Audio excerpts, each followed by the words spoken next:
माधुरीला परत आणण्यासाठी 2,04,421 कोल्हापूरकरांनी दिली स्वाक्षरी. नांदणी येथील स्वस्तिश्री भट्टारक पट्टाचार्य महास्वामी संस्थान मठातील महादेवी हत्तीणीला पोलीस बंदोबस्तात गुजरातच्या वंतारामध्ये रवाना करण्यात आल्यानंतर आता लाडक्या महादेवीला परत आपल्या घरी आणण्यासाठी काँग्रेसचे विधान परिषदेतील गटनेते आमदार सतेज पाटील यांनी स्वाक्षरी मोहीम सुरू केली होती. या मोहिमेत कोल्हापूर जिल्ह्यातील तब्बल 2.25 लाखाहून अधिक नागरिकांनी सहभाग घेत आपली महादेवी नांदणी मठातच राहिली पाहिजे असा संदेश या निमित्ताने दिला आहे.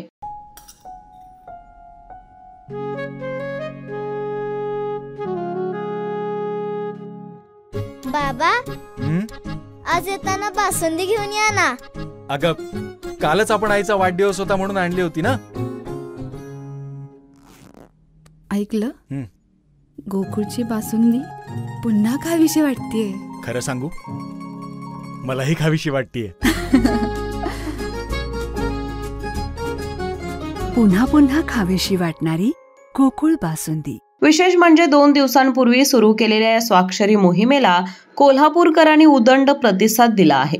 आज सकाळी नांदणी येथील जैन मठात महास्वामी जिनसेन महाराज, माजी आमदार ऋतुराज पाटील, शिरोळ तालुक्यातील काँग्रेसचे नेते गणपतराव पाटील यांच्या हस्ते स्वाक्षरी केलेल्या या सर्व फॉर्मचे पूजन करण्यात आले.